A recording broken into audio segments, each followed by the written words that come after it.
Hey mama, has life been just a little bit crazy since you became a mom? Yeah, I feel you there. Somewhere between changing diapers and singing Twinkle Twinkle Little Star for the fifth time in a row, it can be a major challenge to remember what life was like before having kids. Hey girl, I'm Cheyanne Clayman, a mom of two, stepmom of one, and even one little baby in heaven. I'm also an American mama raising a family in Europe with my incredible Belgian husband, whom I actually met in a castle over 4 years ago. I know firsthand that motherhood is full of tons of pure blissful moments, but also plenty of struggles and obstacles. It's so easy for us to feel overwhelmed, alone, and a Starbucks coffee too short most days. This is why we need to bond together. That's the goal of this podcast. At Holy Healthy Happy Mama, I want to help you feel that sense of me too. Give yourself a daily virtual hug and feel empowered to be the mom you want to be. You'll learn from other moms just like yourself, and including experts on all kinds of mom-specific topics like postpartum life, healthy eating for you and your family, mompreneur tactics, homeschooling, growing your mindset and spirit, fitness for mom bods, and so much more. So hit that subscribe button so we can hang out more and you don't miss a single episode. Time to grab your iced coffee, green smoothie, or whatever lifts you up and get ready to gain some holy, healthy, and happy mom wisdom. It's time to get mom-spired. Well, hello, all you lovely ladies out there. I am so happy that you have joined us on another episode here at Holy Healthy Mama. We are so blessed today because our guest is not just any mama, but she happens to be one of my favorites. Yes, we all have favorites out there, right? Can I play favorites? Well, I'm going to today because this woman has been a true champion of just feminine, yeah, can I say it? Femininity, there we go. And encouragement in my life for the past 15 years. So I'm so glad that she is here today to share her motherhood journey and story and to pour into each and every one of you listening. So without further ado, girl, I am just going to go right in, dive right in, and introduce her. Today, we have Allysen Fitzpatrick from Florida joining us. Hello. Allysen, welcome, girl. Thank you for having me. Absolutely. Thank you for agreeing. You know, we before we started recording, we were both reflecting on 15 years. Like, really? Like, are we old enough? No. Years of friendship? Like, it's amazing. We've seen each other, you know, we met in college, and so we saw each other through those days, and then through singleness, through marriage, and now through motherhood. Yeah. And it's surreal. All the things, pretty much. Exactly. I'm sure we'll have lots of fun when we go through menopause someday, but we're many years off. You know, my mamas that come on here, you know, I always share with them, like, okay, you've got a story. Like, every mom has a story simply because she's a mom, you know, and we want to hear a little bit about your momhood, of course. And so why don't you share with us a little bit about your family? Well, I have 2 kids and a husband. My old, huh? I was saying Sometimes, if we're being honest. My son is 9. His name is Payson, and my daughter is 6, and her name is Willa. And I sometimes motherhood's great.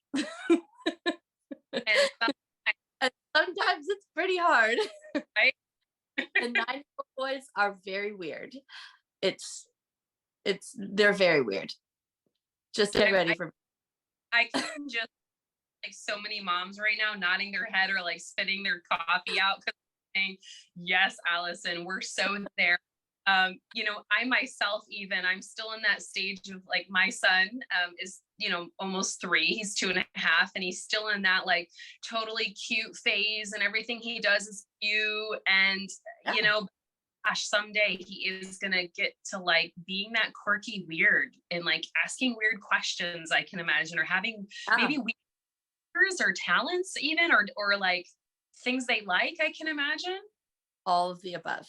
I wouldn't even call it quirky, because quirky to me is cute. it's not, sometimes it's not very cute. And no, And now I'm curious, like, is there something that Payson's done recently or something you would say that really strikes you as just like odd that has come out recently? It's just comments. Like I can't think of one off the top of my head. I really should like have a like write them down on my phone or something when he does them, but I Yeah. don't think at the moment.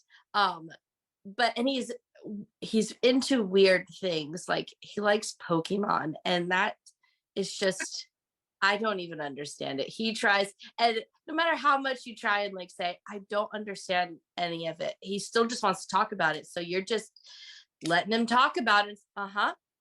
Okay. That sounds interesting. And he's very into like he's well, not very. He's starting to get into like his appearance. He got a pimple the other day, and he was like, Mom, how do I like get rid of this? Like it was right on his forehead. And my husband and I are just like, he's 9. We're not Like, ready no. for teen hormonal life.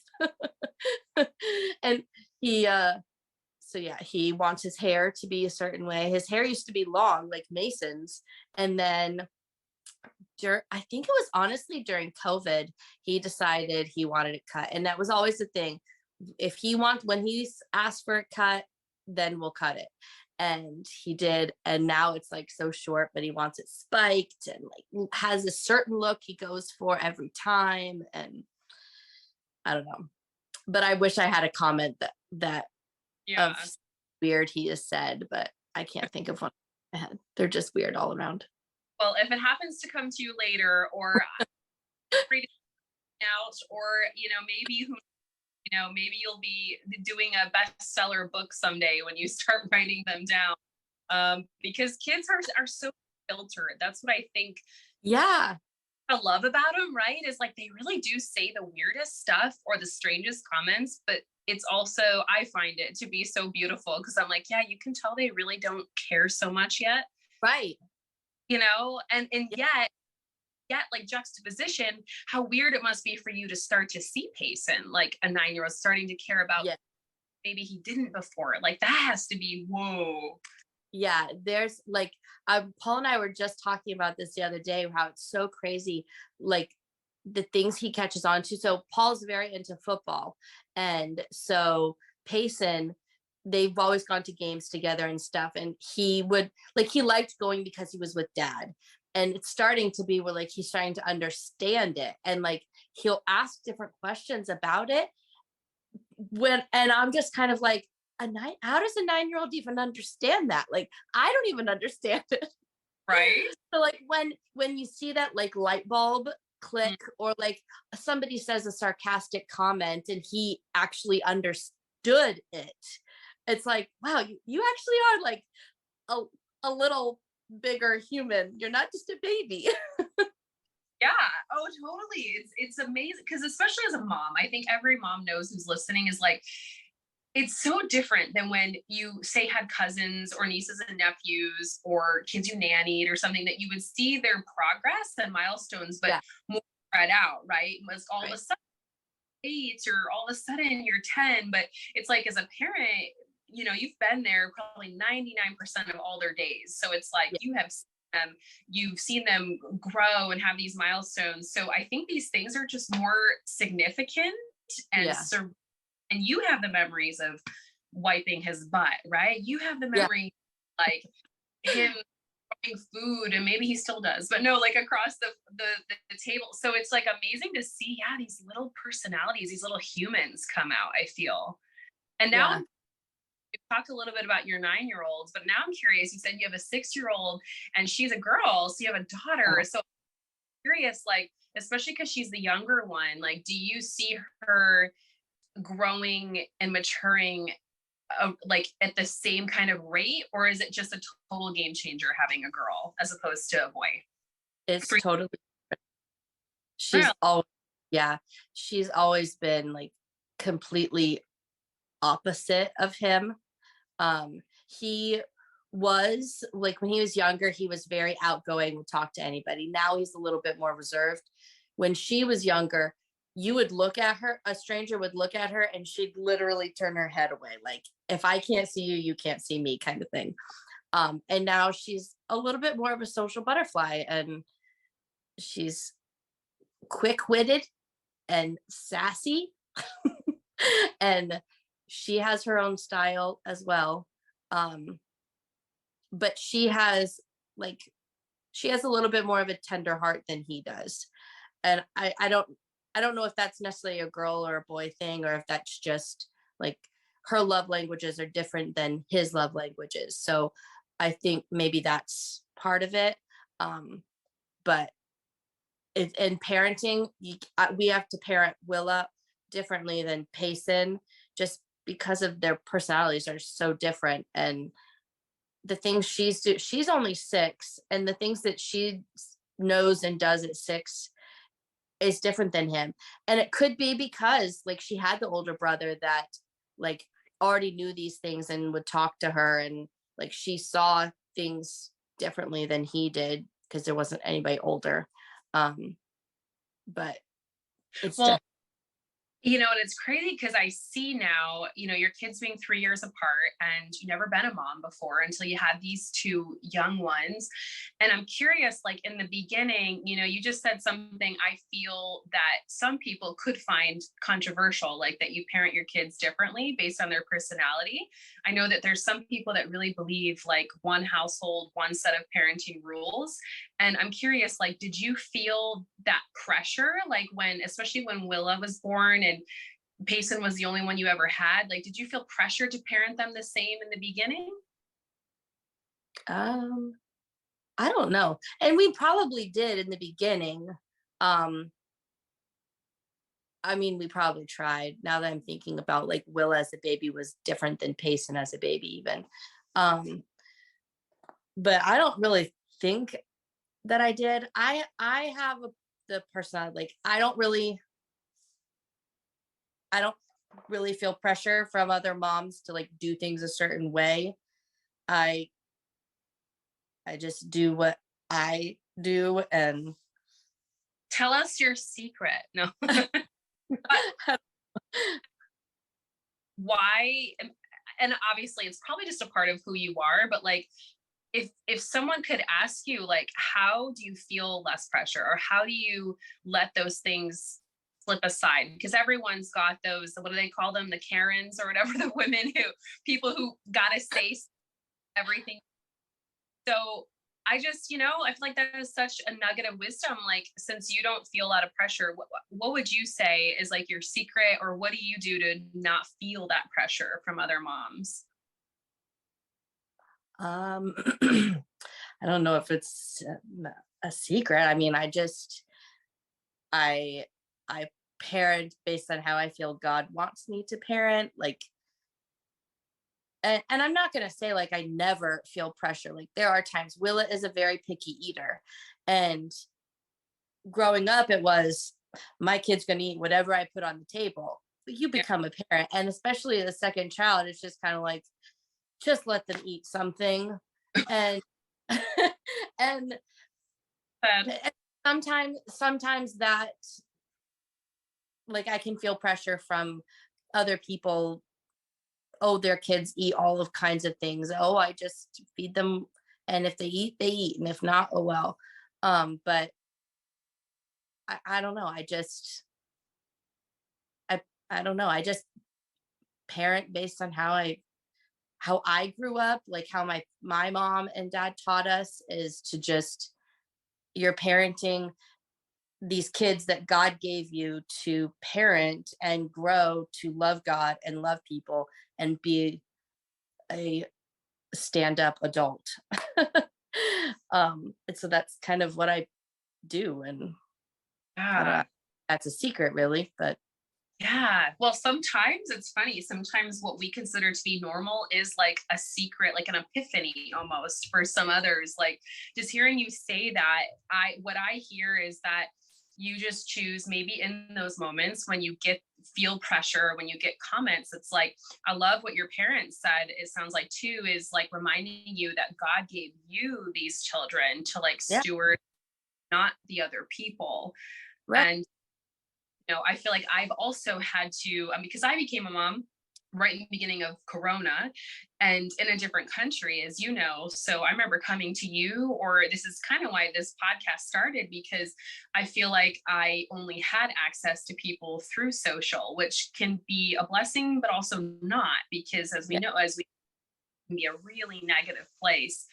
And it can be really hard, I think, for a mom, a 21st century modern mom, to know what the heck do I do? Where is my center? It sounds like your center, and you can correct me if I'm wrong, is to continually come back to God and remember that it's your job to raise the children He's given you, Yeah, not others. Yeah. exactly. Because like, I mean, even family members, like my brothers and I, we don't raise our kids all the same way, even though we were all raised in the same house. But like you said, like God gave me my two kids Right. because he knew that my strengths and weaknesses and my husband's strengths and weaknesses could parent them well. Right. And my niece, he didn't give me my niece because he knew that my strengths and weaknesses would not do well with Right. parenting. Right. Wow. I feel what you're saying is so, if more moms could look at that from twofold. I see it's like it's so empowering to me what you're saying, because if we can look at the fact, we so often, I think, as moms can look at our weaknesses, but to see that those strengths and weaknesses, like God knew we had them. He knew he created us, knew that we had them before we had kids, and our too, which also can become very spotlight when we become parents together, right? All of a sudden, Right. why is he doing that? He's never done that before. Or I didn't know he believed that. Yeah. So but it's awesome, because when you can really, especially in those hard moments, I think, especially maybe when your kids are acting up, or maybe you and your spouse aren't on the same Yeah. page, very empowering what you said, that like, no, okay, Lord, like you gave me these kids knowing my strengths, weaknesses, my spouses, and even my kids, what strengths and weaknesses they would have. And yet you family. Yeah, I was just about to say that. Like, Payson deals a lot with like anger. And I mean, I don't. My husband did when he was little, and well, I mean, till high school, but having to, like, whenever he has these outbursts of anger and just like discontent with everything, um I have honestly, like, I have told my mom so many times, like, I am not a patient person most of the time, but I have learned to become more patient. And there will be times where, like, he is having a fit. And it's not like yelling and screaming, it's just anger and like, kind of anger. I give myself a pat on the back because I stay so calm, and like most of the time he just needs a hug. And so he doesn't know it, but in his anger, like, I won't know anything else. I will have tried everything, and I will just go over and hug him, and he will fight it and fight it. And I just keep hugging him, telling him I love him and praying over him. And I will hug him until he stops fighting. And most of the time that works. But yeah, definitely in the moments when they're struggling, is you definitely have to remember, like, that God knew that this was going to happen. God knew that this was the personality he was Right. giving me, and knew that I could handle it. So what do I need to do, God, to be able to handle this? Right. And I love that you, in at least with this example, it's kind of like you went within a little, and like like I see you as such, because I've known you for 15 years, remember, 15 years, as being a very warm, compassionate, like hugger. Especially I can see that with your children. So I love that you kind of followed your own intuition and just was like, I don't know necessarily how to deal with anger, but I know that I can give a hug. Like, I know that I can love my kid in this way. Yeah. And I love that. I think so many moms need to own that, need to own more of their strengths and what they do have, because it can feel so defeating sometimes when your child is struggling, especially like you said, struggling in a way that you never struggled, maybe in a way your spouse struggled either. So it's like you guys can both feel very inadequate very easily and very even frustrated if we look at it in a certain way. So I love that you made that comment of just like, and like you said, it doesn't always work, but I love that you're using your natural abilities to love on your child in a way that can help them in those moments, you know? Yeah. Good. So good. Oh, I love it. I love the way this conversation is going already. Like, I feel that is the beauty of this podcast, is when two moms get together, right? It's like when a lot of moms are here collectively with us now listening, there's such goodness that comes out. There's so much relatability that we all have together and so much we can learn from one another. And already have shared a little bit of a challenge in turning it, I feel like, into an opportunity in your family, like just talking about differences here and there. One thing I wanted to point out that I feel like I have to say before I get to my next question is another thing you said that was a gem is, moms out there listening, is that we all know the people who want to say something about our parenting, right? But I think if we were all honest, we could fall into that trap too, you know, especially if it's with a close friend or it's a family member, you know, if you have a sister or sister-in-law, right? I catch myself sometimes wanting to give friends unwarranted advice, or advice that they didn't ask for. And what I love, as you said, Allysen, is to remember that just as much as God gave us our children to nurture, to like remember that when we're talking with someone else, like we may really be so passionate about something that we feel they're doing different or they're doing wrong. Yeah. But you kind of help me feel in this moment and have like my own epiphany that wow, like, but we need to offer that grace to people we don't agree with or understand, and just trust that God has given them their children to raise as well with their own strengths and weaknesses, and that we trust God with them and their family too. Yeah, heck, even people we don't know, like when you go out and there's a kid that's screaming, you have no idea like what's going on, what happened at home, or what type of temperament that child has. I have a friend who has an autistic son, and she doesn't go out very often because people stare or make comments, and that like we should be doing this together, like not Right. bringing each other down or Right. putting our up. Right. Totally. We've all, I think if you have kids, if you've been a mom for at least like years, you've probably had a screaming child in a store, like, or restaurant, and you've wanted to go hide in a corner. And it's like, those are the moments that, I understand, like if you're out on a date night with your husband, those are the moments that are difficult maybe as a mom, but it's like, those are the moments I hope we can all like encourage each other. Like, I don't know, maybe go like, ask that mom, like, is there anything I can do? Or I've even caught myself, like I sometimes have extra toys in my purse, and there's times where I've like given a toy to him, or I'll like ask, I give this. I don't know if that's a positive or a negative in her parenting decision making, but yeah, no, I love that you brought up strangers, because those can do, because you're right, because those are the ones we don't really know anything about. Right. Yeah. So, well, motherhood is definitely full of challenges, whether it's something you encounter in your own house or something you encounter when you're outside. But I'm curious what you, Allysen, would say. You've been a mom now for 9 years, basically 10 years, because, pregnant. He's going to end in February. I don't even understand how that's possible. Gosh, that's a big. Talk about feeling old. Like, I know.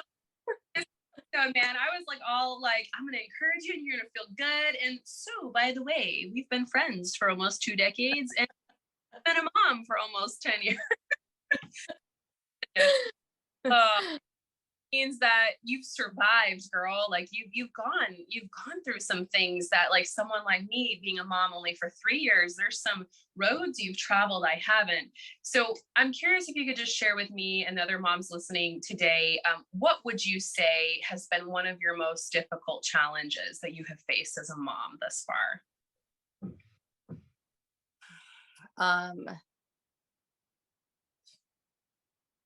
honestly, like I feel like Payson is a great kid.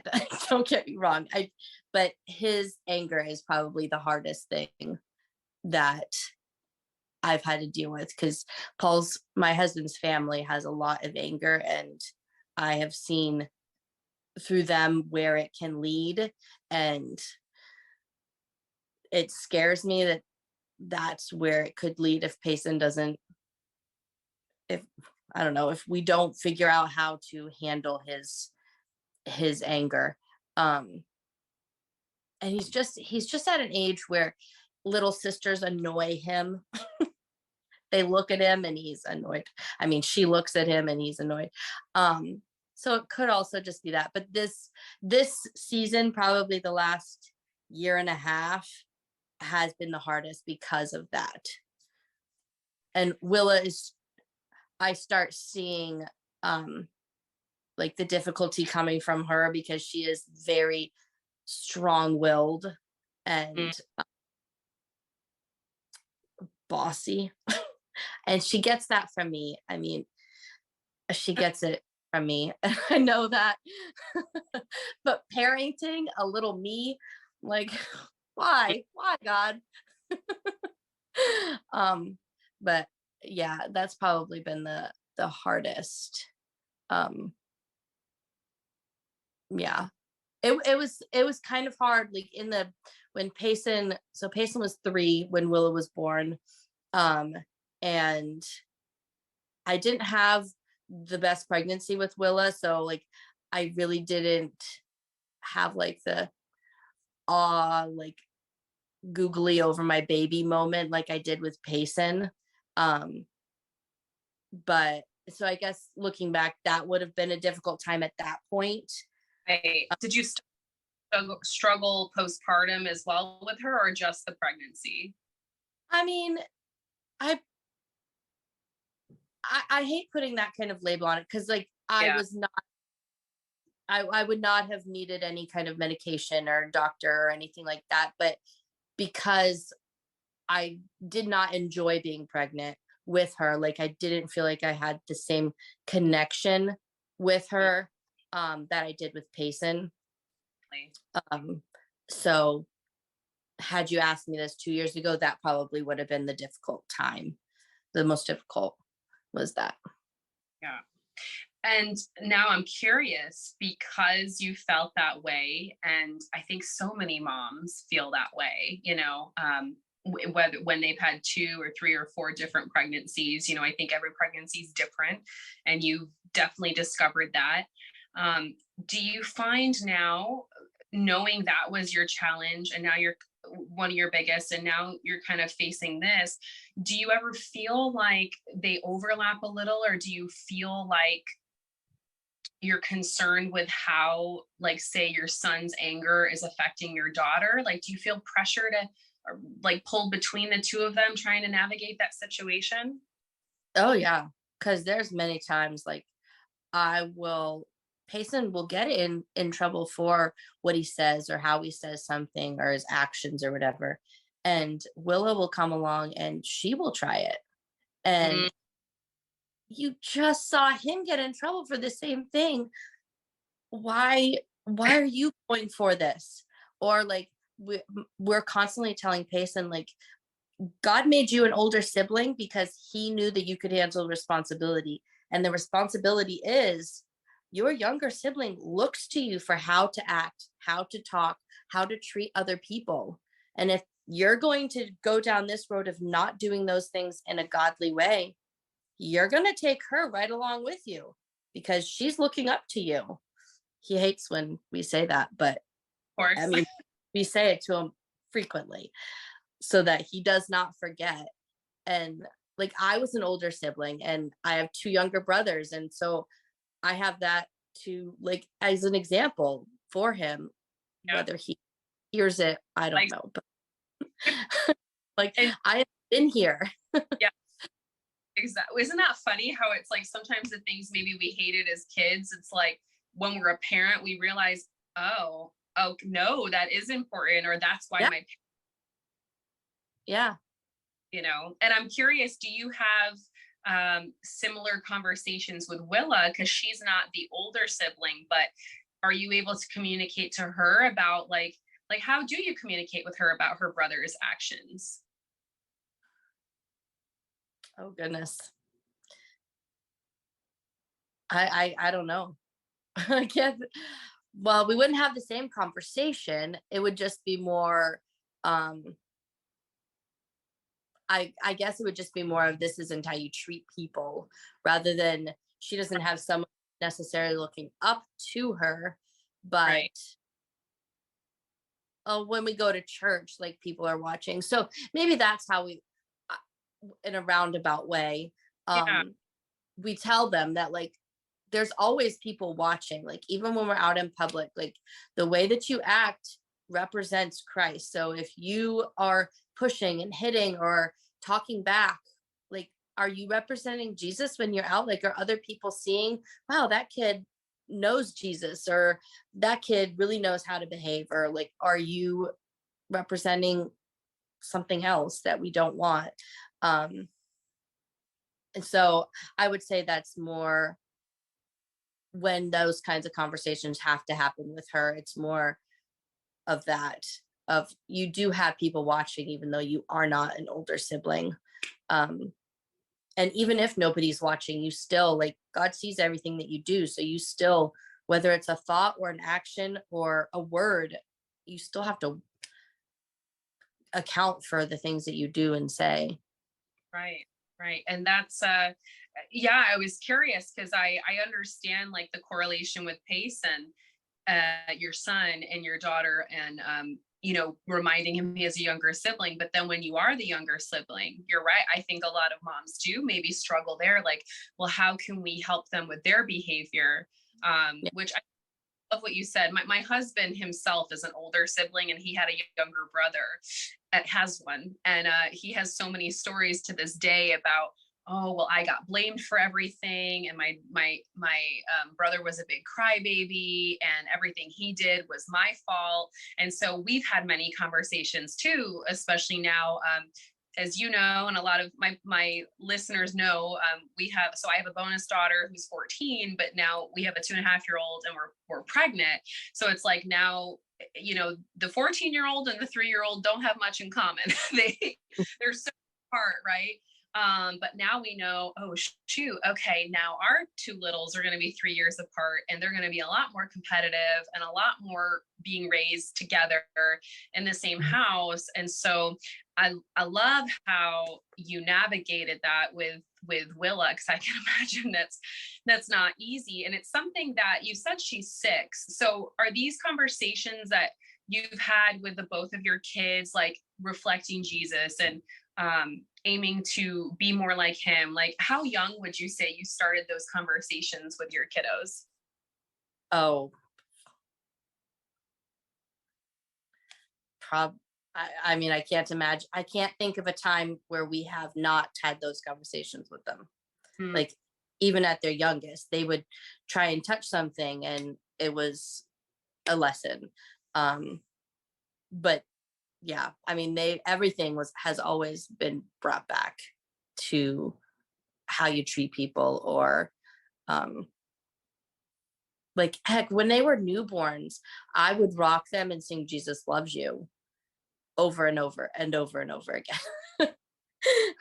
So I mean, they've just had it in their hearts. And I mean, yeah, for No, I love it. It's been their norm. And you know, and I talk to moms too. I've actually had some moms reach out to me on my Instagram and my social media, and they've even asked me, like, you know, Shy, how do you, now that Mason is 2.5, like, how do you take care of his spirit, like his spiritual life?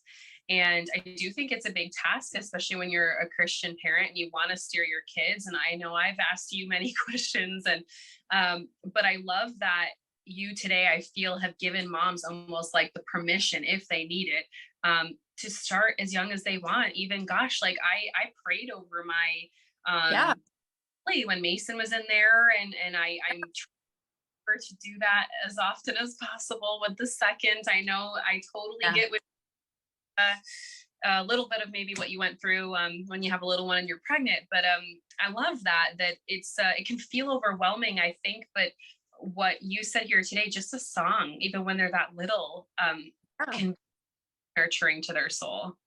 Yeah, we have no idea how old. Like God says that, I forget exactly where in the Bible, but he talks about how like he knows if a child were to die, like he knows what age Right. they is like how does it go? Like the age that they would be knowing of him or whatever. So it's not like, oh, they're 2, now we can talk to them about God, or Right. why we celebrate Christmas. Like if you just do it all the time, yeah, it's just at every. And then it brings us back to the beginning of our conversation today about how your children are different ages, different genders, but also different personalities. So it's like every child being different. You're right that, some kids, just like some kids are potty trained by 1.5 years, and Right. some half, it's like their spiritual nourishment too. I mean, you can give them that nourishment, but the connections, I think, are going to happen at different paces and different times. And so it's like, as a mom, the parent, is just like, I think, just be you, be that steward, right? It's like, just do it. And I'm sure you've also, as as I don't remember the word, kind of like weird comments that Payson has made lately. I can imagine he's also had some like really great spiritual comments or conversations too, just because you've made it his normal, which is awesome, in my opinion. Yeah. Well, and I don't want to forget saying like lots of prayer. Like parenting takes praying all the time. And like I've even had to start getting into the habit of praying over my kids' bedrooms or my house, because like Satan goes where he knows that you are the weakest, and where he knows that he can maybe wiggle his way in. And so and he can't hear what you're thinking. Like you could pray in your head to God and God will hear you, but you can't think in your head for Satan to leave your house. He's not going to be able to hear you. So there will literally been times where like I will say out loud, Satan, you are not allowed in my home. Like you are, only the Holy Spirit is allowed here. And my kids will look at me like I'm crazy, but I'm always telling them, you have a bad dream, you tell Satan to get out of your head, because that's the only way it's going to go away.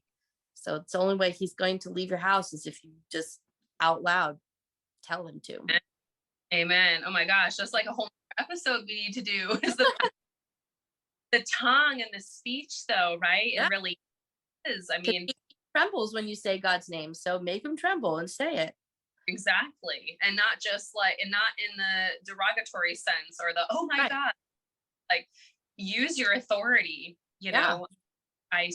one of my favorite books, it's one of those books like you read and you read again, for me has been Lisa Bevere's Girls with Swords. And it talks all about how God called the book, like the alliteration called the book the word of God, his sword, for a reason. And how a sword, just like in practical sense, like when you use it in battle, it does nothing if you keep it in its sheath, like at your side. It's like, no, you have to use it.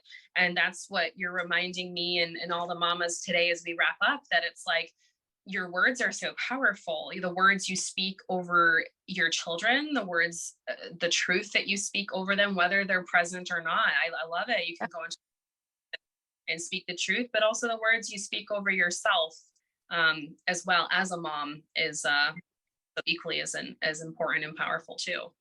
Yeah, definitely.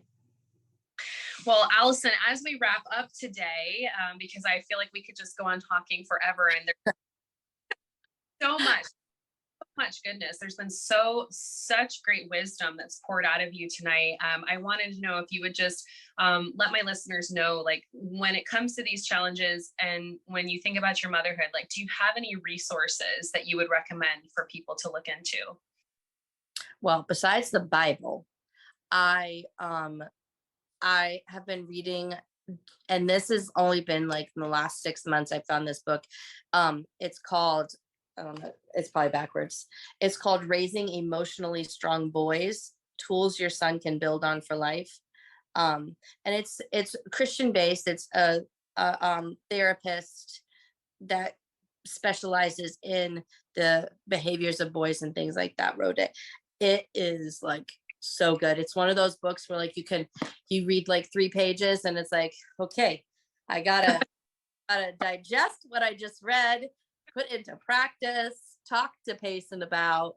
And I couldn't find, there's another book. I really wish I could have found it, but it's a focus on the family book, and it's for I think it's called Raising a Modern Day Princess. And it's about developing your daughter's love language, their strengths, like developing them and not stomping them out, because you could get, like, my daughter is a very strong-willed, and it could be very easy to squash that, because that's very hard to deal with, and squashing it's a little easier than encouraging it and having to deal with the strong-willedness. And so that book was really good, and they both give you like tools to use with your kids, tools for yourself, action things that you can do. And then also, like I said, the praying, there's Stormy O'Martian. She does The Power of a Praying Wife and all of that. She has one that's called The Power of a Praying Parent. And that is very good as well. Awesome. I'm literally taking mental notes right now for myself, especially that strong-willed one. No, but yeah, I love it. Ladies listening, I will have all these books and the links in the show notes below. So when this podcast airs, we'll have all of those there for you. And my last question for you, Allysen, is if a mom is like totally right now fangirling and saying, oh my gosh, I love Allysen, like I am so much like her and would love to out to you, how can they connect with you?